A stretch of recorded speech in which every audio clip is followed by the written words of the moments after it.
sabihan. Hindi. Ilagay mo sa tambo. Oo, ay tambo.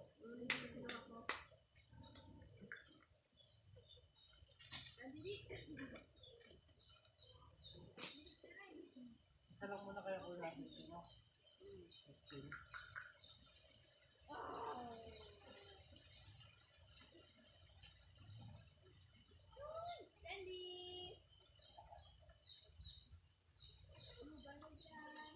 Walang makita ng ganito kasi.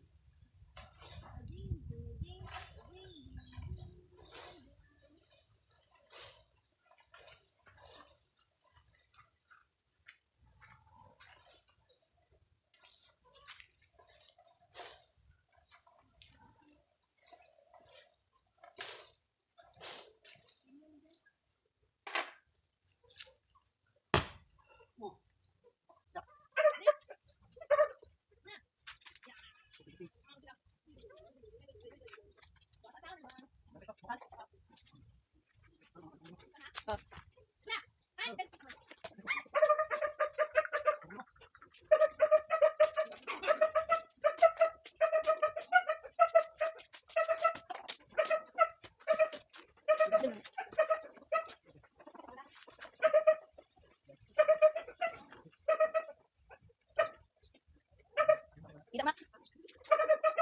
Kita. Yang ulit. Tatapos ka, lumas na. Ah.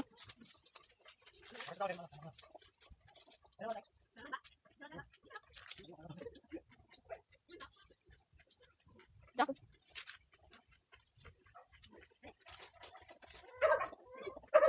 Sige.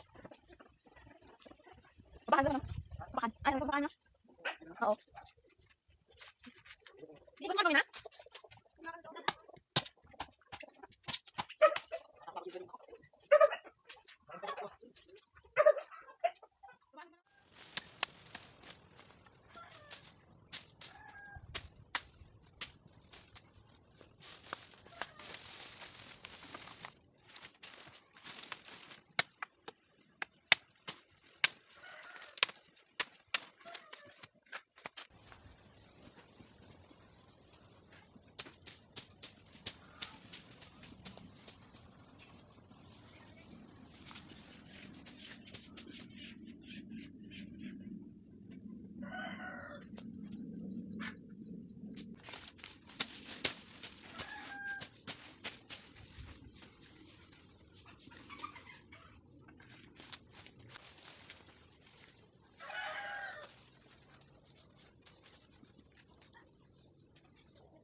Alright, mga karepa, uwi na muna tayo ngayon.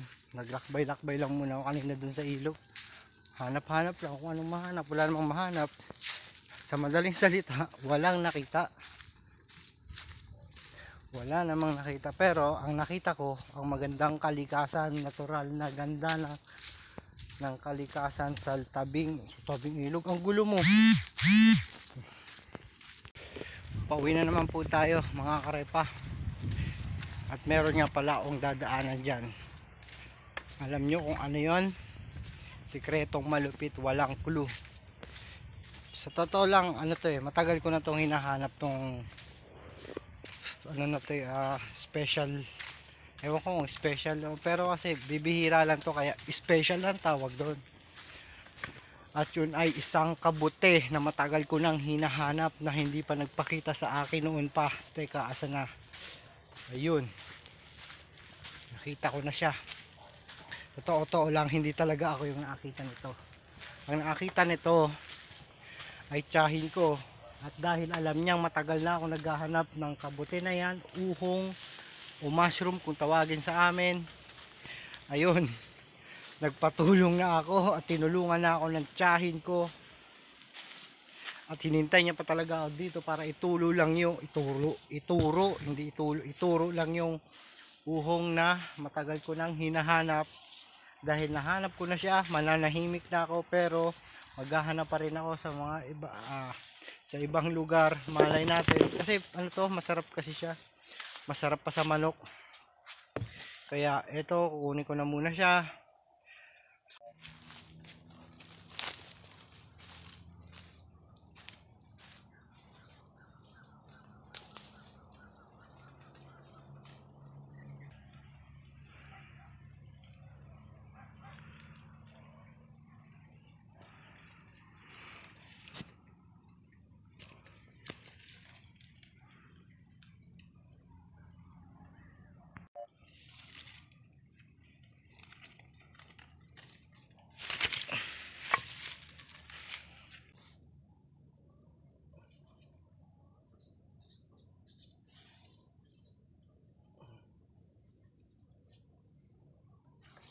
Okay, ito na siya. Nakuha ko na siya mga karepa, pero okay na to, masarap na to, all goods na to.